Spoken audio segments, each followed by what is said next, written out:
Hello, everybody, and welcome to episode 348 of the Ask the Coach show, where PingSkills answers your table tennis questions. I'm Jeff Plumb, and today we've not only got Super Coach Alois Rosario, but a special guest. But first up, welcome, Alois. Thank you, Jeffrey, and it is nice to be here today.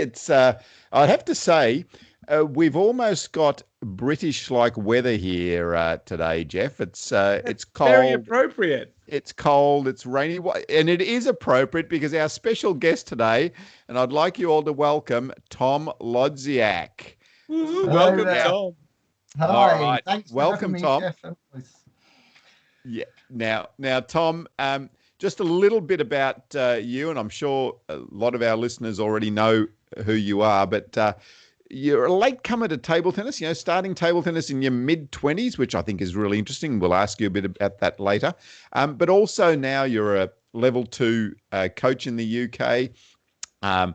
And not only that, but you're also the club chairman of Cambridge Parkside Table Tennis Club, and I believe you just didn't step back fast enough, right, when you became chairman. That's right. Yeah. And but started coaching part-time in 2011, but now a full-time coach. And describe yourself as passionate, and that table tennis coaching is your calling, and I love that. So, Tom, welcome to the show. Thank you very much for inviting me. I have been watching PingSkills videos for as long as I can remember. You two are kind of the original and still the best YouTubers at table tennis tutorials, and you actually helped me so much throughout my coaching. I always go to your videos for very straightforward, simple, very good advice. Oh, thank you, Tom. I think what he's saying is we're old, Jeff. I think that's definitely what I heard. No, thanks, Tom. So, Tom, really nice to get a chance to talk to you. And there's a couple of really key things, I think, for me. And the first one is that you started playing in your mid-20s. Now, I think a lot of our listeners as well could really resonate with that. Firstly, why did you start playing table tennis at that sort of age? Well, I played sort of on and off in my youth, but mainly just with my family. So I kind of, liked table tennis, but I've never, done it more than just as a bit of fun. And then my main passion was football, playing football. Yep. But knee injuries meant that became increasingly difficult. It's like, I've got to do an activity. So I got back into table tennis properly sort of in my mid-20s, started attending a club regularly, and just loved it. It's such a fast-paced sport, and you can feel yourself improve relatively quickly, so you think you're having success, and that encourages you even more. So for me, starting late, there was never any goal in mind. It was a really fun activity to do, and I just kept going, really. And how did you find that joining the club process? Was that scary, going to a club? Yes and no. In that, I think I was living in London at the time, and I attended 2 or 3 clubs. The first club I went in there, and I was just terrified, really. The players would just look so amazingly good, and I played for about an hour, and I was way out of my depth, and I didn't feel particularly welcomed. I wasn't good enough. They didn't really want me there, so I never went back to that club. But I eventually found a club which was a completely different atmosphere, perhaps a bit more of a mixed standard of players, but the coach there was just so welcoming. He's called Sankit. It was Finsbury Table Tennis Club, and he would welcome anybody, and he'd wrap his arms around you, and he'd encourage you to play. And therefore, it makes such a big difference because you feel like you belong, and rather than feeling like an outsider who nobody really wants there. So it was the atmosphere of the club which made a huge difference to me, and has allowed me then to want to keep on going. Yeah, that's really interesting. You talk about that. So now, I mean, you're the chairman of your table tennis club. What sort of things are you putting in place now to, I guess, welcome that Tom Lodziak of the 2020s? Yeah, so well, before March this year, the club was again very open doors policy, welcomed everybody. We probably had too many people coming along, so we had a bit of a problem of just managing the numbers. But we would work in the same idea. We would welcome everybody, and we would be, we'd match people up with others of a similar ability. There'd be 2 or 3 people helping at the club, just encouraging those new ones and giving them tips, giving them some feedback, but making them feel like they belong.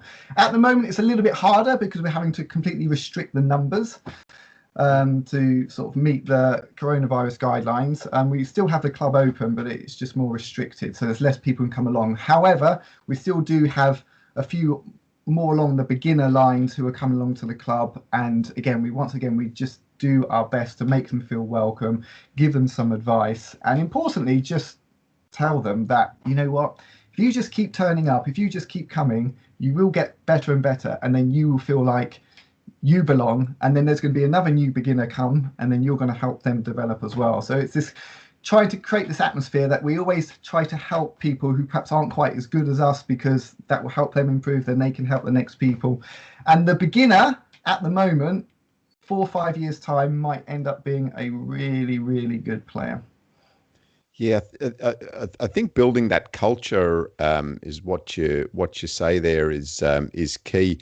And I've seen it so often as well, Tom. You see those clubs like that first club you went to, where it's awkward and it's difficult for players to walk into. But I love what you've done with just building that culture of getting the current players to help the others. Do you find much opposition to that within your club? I think there's always some players who just want to play with certain other players, and that's fine. We can accommodate that as well. But I think when you set the overall tone of the club, that essentially we're all there to help each other, and we encourage people to give each other feedback. And I don't know, the players seem really happy to do so. So I think it's, if you set that culture initially, then everybody can hopefully buy into it. As long as players feel as though they have the opportunity to stretch themselves, so the better players have the opportunity to stretch themselves by having good practice with other players of similar ability, then I think they're perfectly happy to also spend some of the time perhaps helping somebody who isn't quite as strong as them. Yeah, interesting. Yeah, the first time I went to a club, I played in like a handicap competition. So they rated everyone, and you would play in a round robin with people your standard. So because I was just a beginner, I just played people with a beginner. But if you won your group, you got to go into like a knockout draw against other players. So then you got the chance to play some really higher players just in those finals. And so the first time I played, I won through to I won my first matches and got through to the finals, and I played some A grader, and it was like one match up to 31, and he got 27 points head. I got 27 points head start, and he started on -10, and I think I only won 2 points and still won. Yeah. Yeah, but it was good because you got to play your own players, but then you got to see and play against some really good players if you did well. So yeah, I really enjoyed that sort of competition. So Tom, what sort of activities do you have at your club? So we would, again, going back to earlier in the year, we would have a mixture of things going on. So there would be just some open play where people can just play with a partner. So really encouraging players to sort of own their own development and think through the drills they're going to use. I'm a big believer in that, not just constantly a coach telling people what to do the whole time. I think it's really important that players think for themselves and take ownership of their development. So there's that type of session. We would also put on some more organized sessions, either with me running a session or bringing in coaches from elsewhere, so something a bit more structured for players who want that. Then of course in England we have quite a strong local league system, so there's opportunity for players to play competitive matches against teams from other parts of Cambridgeshire. So there'd be a mixture of things. I think ideally we'd want to grow the club and do even more things, but we're a bit limited about how often we can use the facilities which we have at the school. So there's no lack of demand for table tennis. It's the biggest issue we have is lack of facilities. That's Okay. awesome. That was a Yeah, good that is problem to have in a way, isn't it? Yeah. So the demand is definitely there. I think table tennis, I feel it's growing in popularity. More people want to do it. It's can we service their needs as much as possible. Excellent. Yeah, Now, yeah, oh, yep. Sorry, yeah, Alice. yeah. I think you're right there. If I just wanted to ask you a follow up there, if you did have more time, what sort of other activities do you think would be useful for a club like yours? Well, so bear in mind we're basically amateur players, so we're not close to sort of having Yeah. professional standard players playing at our club. So I think on the one hand, just more opportunities to play. I mean, I just look at it in quite a simple way. You have open sessions where people take ownership. You have structured coaching sessions. We'd probably do. If we had more availability, we'd perhaps be able to do a little bit more on the coaching side, perhaps put on a few more sessions. We'd probably be able to do more internal competitive play, but done in such a way in which people can compete against people of a similar standard as them. So people can, if you like, get three important aspects. They take ownership of their own training and they train and they practice. Number two, they get coaching, whether that is group coaching or individual coaching. And three, they get competitive play, whether that is internally within the club or within a league format. And I think if you're combining the three, doing all the practice, doing the coaching and applying all of that in competitive play, then you get this lovely kind of feedback loop where you play the matches, you work out, I need to improve on this, you go and practice that, maybe I need to get some coaching help because there's something I'm not quite doing well, and it can all sort of feed into each other. So I don't think we need to overcomplicate how we do clubs, but as long as there's opportunities for people to practice, opportunities for people to learn, and opportunities for people to compete, for me, that is a very nice club setting for amateur table tennis players. Definitely. It's so nice to hear something just simple that makes sense. You don't want to hear this too complicated. Whenever you hear these plans and you think, that sounds really complicated, you're like, there's got to be something wrong with it. But if it's just nice and simple, it's like, I understand that. I can follow that. Yeah. It's good. And most players, they just want to play table tennis. They just want to be on the table, hitting balls, having fun. Let's not lose sight of that as well. Yeah, that's fantastic. That's fantastic. So Tom, I guess you had those challenges when you came into the game. So now you're a level 2 coach in the UK. What drew you to coaching? So as opposed to that guy at 25, 26 going in and starting to play, was there a switch that suddenly thought, oh, maybe I can help others? Like much of these things, it just kind of happened by me refusing to say no. So, oh yeah, I'll help out with that. So in London, there was one main coach, Sankit, and then he was asking if other people wanted to help out, start their coaching license. And I was like, yeah, okay, then I'll do that. So I started with, did my first qualification, then did a little bit of coaching. And I thought, oh, this is nice. I'm enjoying helping other people. And I kind of felt I could really, their problems I could really understand because essentially they were my problems as well. So when they're struggling with a particular shot or particular thing, it's like, yeah, I completely understand because I have this problem as well. So I've kind of felt really connected to the players that I coach, and I could completely understand the problems they had because they were exactly the problems I was going through.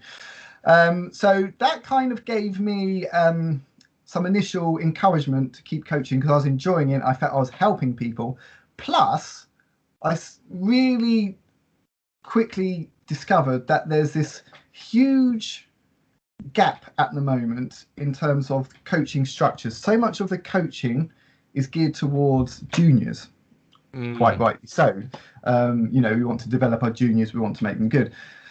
But there's this mass of adults who are desperate, absolutely desperate to learn, and they would love to have coaching as well. But there's no one to coach them. And I thought, hang on a second, I'm an adult, I want to be coached. Why wouldn't you coach adults? You can keep playing table tennis until you drop. You can play into your 80s, into your 90s. So even if you start at 60, you still, if you live in a good health, you can still play table tennis for an awful long time.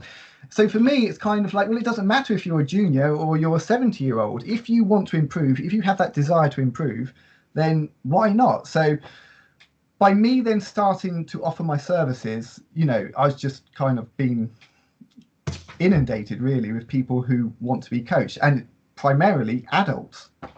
Yeah, it's amazing, isn't it? And that's what we found with all our PingSkills videos too. A lot of people that watch them are people that maybe played when they were younger, but then they had kids and, life just got really busy. And then when the kids got older, they got a bit more time. Like, I want to come back to the game. I love it. Want to get better. And so exactly what you're saying. It's such a common story. The amount of people who said exactly that story to me. I played when I was younger. I haven't played for 30 years. Going to get back into it. Or another one is, I used to play other sports, but I can't do that now, so I want to play table tennis instead. So it's also a game for people who are injured by other sports. Yeah. Yeah. Tom, so coaching those adults, what do you see as the keys for an adult starting to learn the game? Yeah, so you've got a couple of different adults. You've got adults who really are starting out and who are beginners. In a way, that's quite easy because you can kind of get the good principles into them early. You don't have to undo too many bad habits. So there's a few beginners who really I've coached really, and they haven't hit the ball much before. So one way, that's easy. The real hard ones are the adults who have played previously and have got all kinds of weird and wonderful technique, and how you can go about improving them. Because we all know that once a technique has become quite embedded within your muscle memory, it is a heck of a challenge to try and undo that. So one of the key challenges of adults is, I think, trying to work out how much you try to change someone's technique or how much you try to work with the technique they have.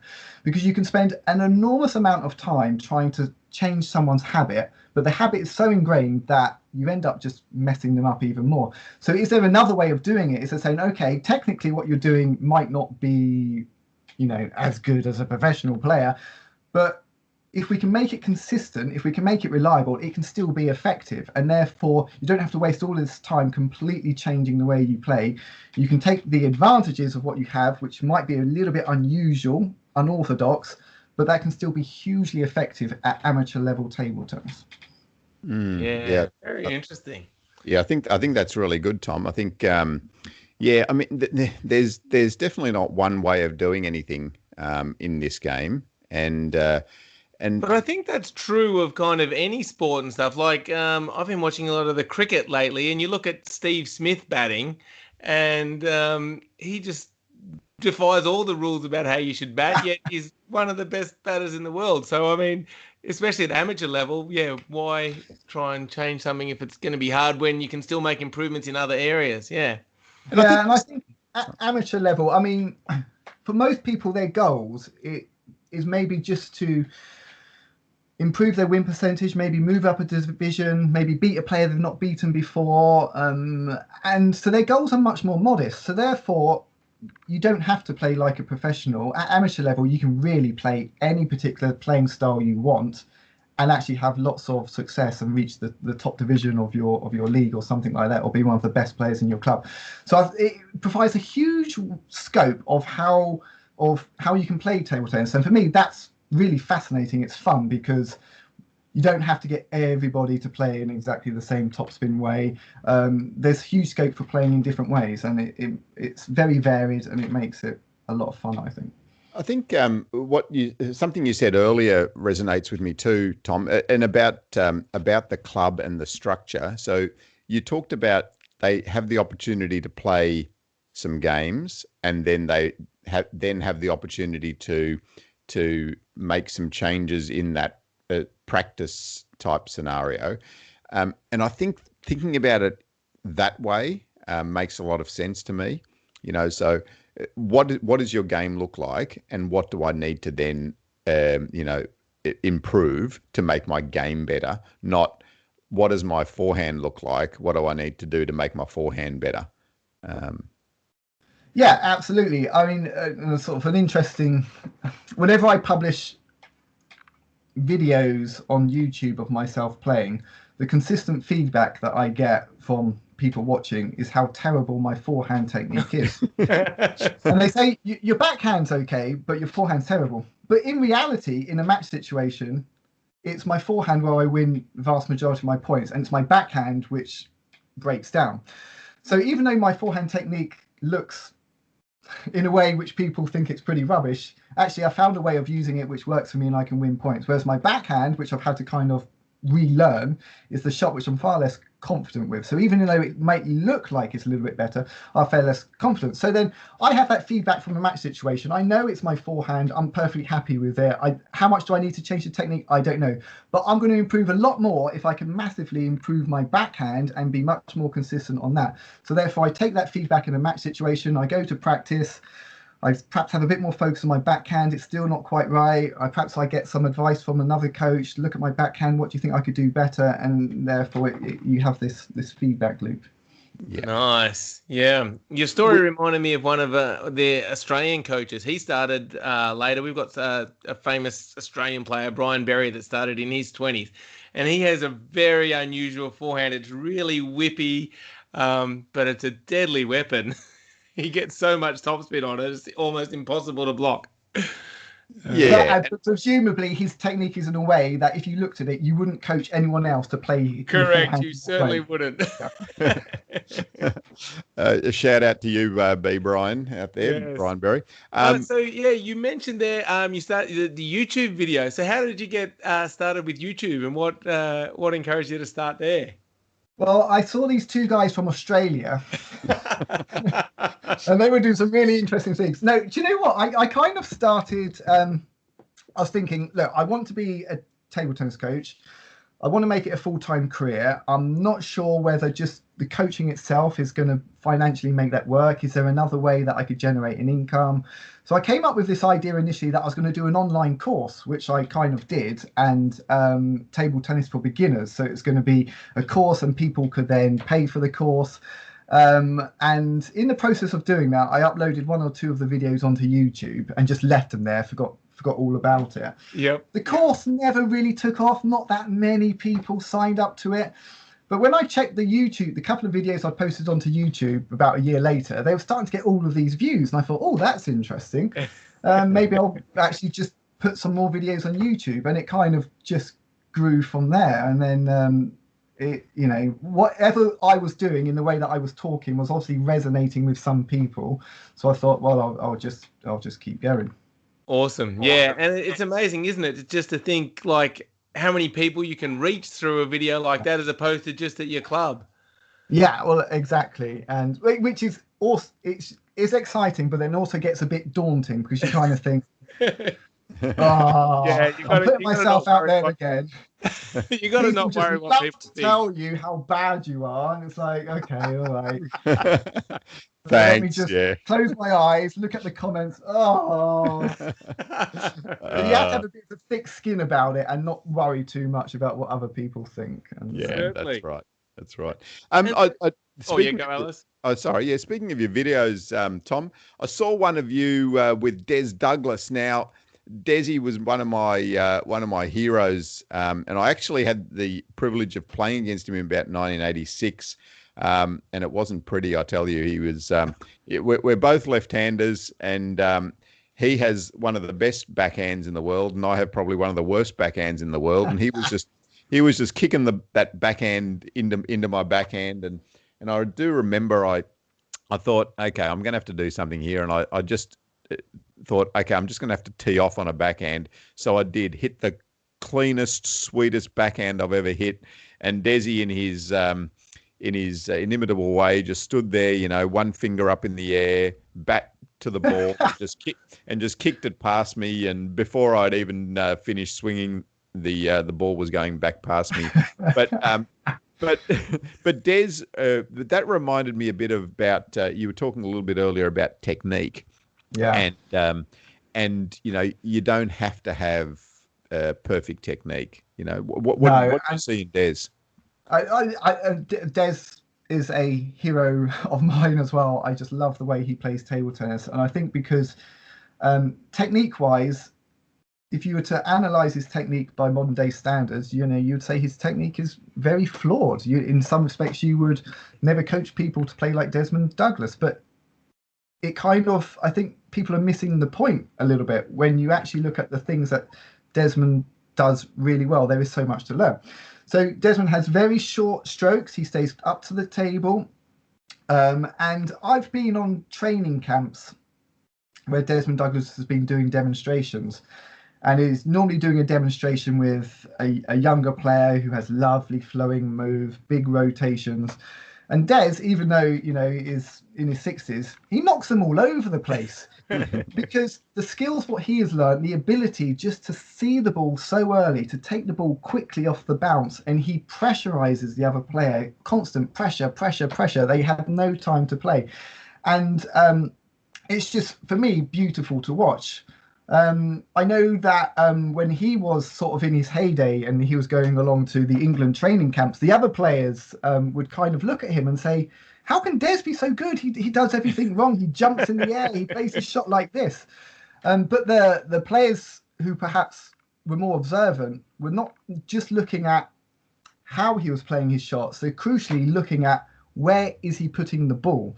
And for me, one of the really big lessons from Desmond Douglas is just how good he is at ball placement, how brilliant he is at ball placement, how close to the lines he gets the ball consistently again and again and again. And when you take the ball early, short strokes, and get very good ball placement, it is horrible for the other player to play against because you feel like you're being squeezed and stretched. You have no time to play. And I think that is the wonderful lesson from Desmond Douglas. And just quickly on Desmond, the other thing I would say is he's such a good lesson for any amateur player, especially as we get older, because he shows that you can play. You don't have to be this super athlete running back from the table, making these spectacular shots. You can actually play up to the table. You can do minimal movement and you can still be really, really good. Yeah, absolutely. That's fantastic. Is that how you felt, Alois? Pressurized? Yeah, just it was the complete time pressure that he puts you under.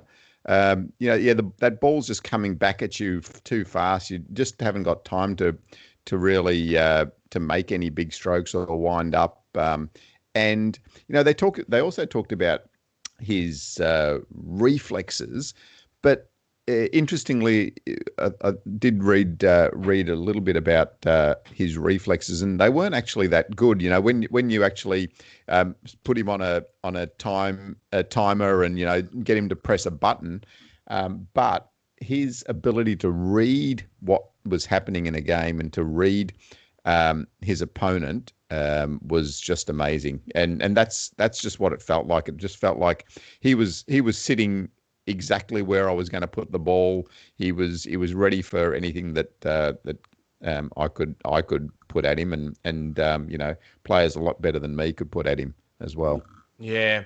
Now, interestingly, you talked about the lessons you can learn from Desmond Douglas, and I guess through your journey, Tom, you've learned a lot about how adults can improve just from your own experience. And so over this recent time, you decided to write a book. Yes, I did. Woohoo! Spin, tips and tactics to win at table tennis. Very nice. Well, so I've heard that writing a book is a horrendous process. Takes up all your time, takes forever. How was that experience? I thought it was going to be easy. So over the past few years, I've sort of written a number of articles on my website, 100 articles about different things in table tennis. So I thought, do you know what? All I need to do is take those articles, put them together, job done. That'll take me a week. Yep. It didn't work out like that because nothing flowed. I had to basically rewrite all of the content and to make it make sense, make it flow. So yeah, it was a lot more work than I envisaged. But I had a lot of time earlier in the year when we had the lockdowns and I wasn't able to coach. So I thought, well, if ever I'm going to do it, I'm going to do it now. So it was a lot harder than I thought, but something it was really enjoyable process, and I'm really glad I did it. Yeah. So what was your aim for the book, and what's involved? What's in it? Yeah. So really, it's a book aimed at this amateur table tennis really kind of got adults in mind. So everything we've been talking about in this podcast, the book is aimed at these sort of players. So in the book, I will go through things to do with training, things to do with technique, things to do with serve, returning serves, tactics, with the idea of trying to make everything quite straightforward and simple, trying to make table tennis seem not that scary, trying to show players that no matter what age you are, no matter what standard, everybody can improve. And if you keep persevering, if you train in the right way, if you have an open-minded, problem-solving type of mindset, actually you can improve far, far, far more than what you ever imagined.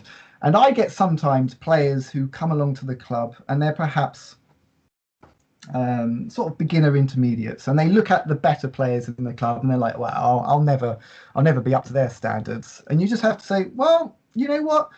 Those players there who you think are really good, one of the reasons why they're really good is they just keep turning up week after week, month after month, year after year. And this gradual improvement takes place. And if you do the same thing, you train in the right way, you'll be them as well." So this whole book the whole idea is just to, inspire people to believe that they can improve if they approach table tennis in the right way. Yeah, that's really interesting. Who did we do the interview with from New Zealand, Alois, about not giving up? I don't know. Don't ask me, Jeff. I've got no memory. But I remember another coach said Richard one Lee. time, Richard like, Lee. what's a piece of advice you'd give to juniors? And he was like, don't give up too early. He goes, you don't know when success is just around the corner. Yeah. And it really does take that perseverance. It does, and that's one of the things I also talk about in the book is, just being realistic, especially for us adults.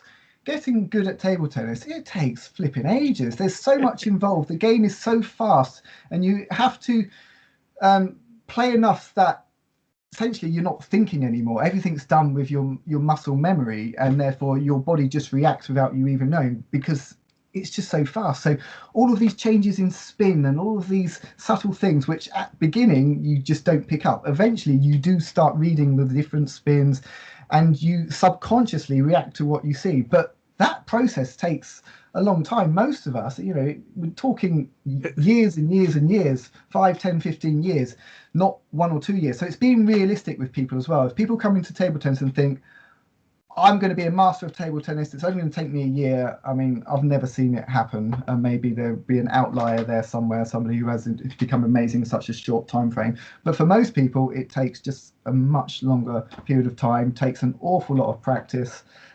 So just persevere and enjoy the process. Excellent. Yeah, I like that. And I like how you've structured the book from the contents. It looks like you talk about those things. So how long does it take to get cool, to get good?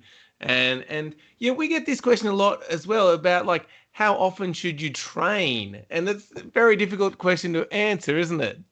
It's a very difficult question because especially for adults, there tends to be so many competing demands on your time, whether that is family commitments, work commitments, caring commitments for elderly relatives. So, or even there may not be that many opportunities to play. So people may not have a club near them which is open all of the time. So for me, it's you do what you can. Okay, if you can fit in 2 hours of training per week, brilliant. 4, even better. 6, fantastic. But beyond that, for most people, it starts to become really difficult. I think the more important thing, rather than how many hours you can fit in every week, is actually doing it every week. So having that regular play every week. So to be honest with you, 2 hours of play every week is better than, having a splurge 1 week for 10 hours and then not playing for another month. But if you keep playing regularly every week, then I think that's the most important thing. Then you don't have to be playing hours and hours and hours, just even a couple of hours a week, but every week, and you do get that improvement. Yeah, I think that's good advice for learning anything, in fact.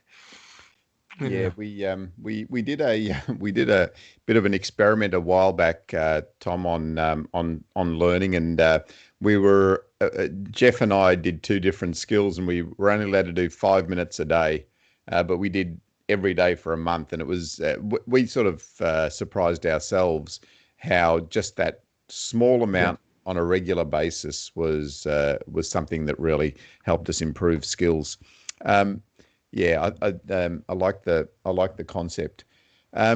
So I like the key messages of your book. Are there any other key messages that you think are vital for players? I suppose especially those adults coming through. Yeah, because one thing that we often hear is like, oh, it's really difficult for adults to improve. So is it possible, or is age really some kind of barrier? Um,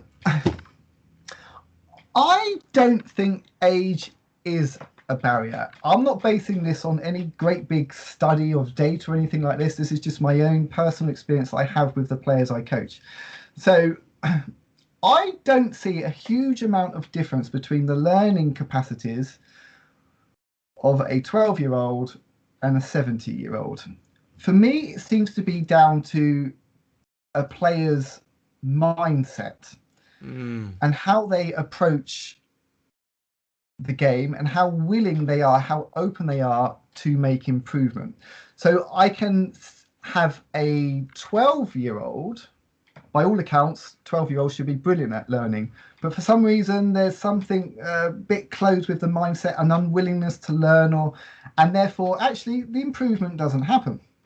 You could have another 12-year-old with an amazing mindset, willing to try new things, to be open-minded, to have a belief that they can improve, and they just improve rapidly. And these are the juniors. You end up reaching a very high standard. They seem to have an amazing mindset as well.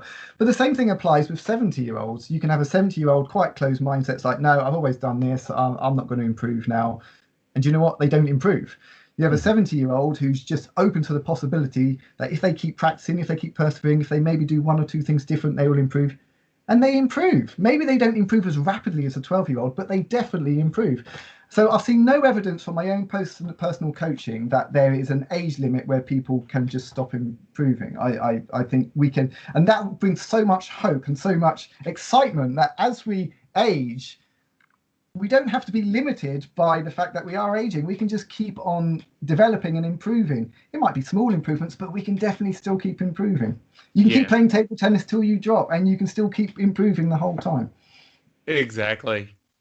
Yeah, I think that's one of the absolute beauties of our game, that you can keep improving, and you can be competitive at whatever age.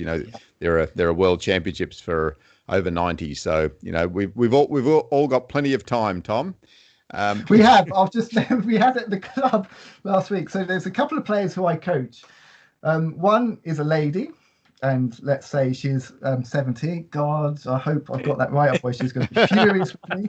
But sorry if that's the case. We'll call her Jane, right? That's not her real name. And she was playing against Paul, this tall man in her in his 40s, still in his physical prime, and she was desperate to beat him. So we had a bit of a coaching session, and I know Paul and I know Jane. I said, look, if you try doing one or two of these things, maybe you'll get a couple of extra points.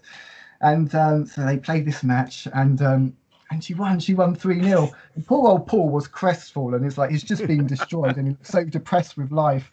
But Jane, this lady in the 70s, she is delighted. She is so happy that she has been able to beat this man in his physical prime. And I think that is, for me, what is so wonderful about table tennis. Different ages can compete equally against each other and win. Yeah. Now, about competition. So, who's the best player you've played then, Tom? Well, the best player. I mean, I made some videos with Paul Drinkle, who has been 6-time England champion. Has been in the top 30 in the world. Won a couple of world tour events. So amazingly good at table tennis. And so he's the best player I've played with, and it was interesting for me. So, I mean, I'm a decent amateur player. I'm not a professional level player. I wouldn't say I'm even remotely close to that, but I'm a decent amateur level player. And during the filming, we were filming different things, and I felt like I was keeping up with him okay. He was making a few mistakes, and I thought, yeah, okay, this this is okay. So at the end, we said, let's play a game. We'll film that. We'll make that into a video as well. But it needed to be a bit fairer. So he gave me a point head start. So we played up to 21. And Paul had been seeing me play. And I said to Paul, how many points head start are you going to give me? And he said, I'll give you 21. Oh, sorry, I'll give you 17. 17 points head start. We play up to 21. So I only need 4 points. But I thought, you know what? He's underestimated a bit there because he'll make some mistakes. I'm pretty sure I'll win 4 points. But the moment that match started, something in him just switched. He turned from being this nice, relaxed guy into this different beast of a person. And he got really competitive, really sharp. And he absolutely trounced me. He won 21 points straight. I did not win a single point. If he got one attack on the table and I blocked it back, I was like, yeah, that's back. And it's gone back fast. The next ball, boom, straight past me again. And it was, an eye-opener just to see the absolutely massive difference between a top professional player and someone who is a decent amateur player. I mean, it is just phenomenal. Big. Yeah, but it was a wonderful experience. I really enjoyed it. It was, but yeah, humbling. It's interesting though, isn't it? Like as soon as that became a competition, you're saying like something switched, and I see this with people training as well. Sometimes, they'll be missing balls, and you'll say, all right, now let's make this into a game, and suddenly they just start not missing anymore. Absolutely. I mean, it was a meaningless game. It meant nothing to Paul. I mean, Paul's playing me. I mean, it's like meaningless game. But he really wanted to win. When it got to 2017, so I'd not won a point, I thought, you know what? He's going to be nice to me. He's going to let me have a point.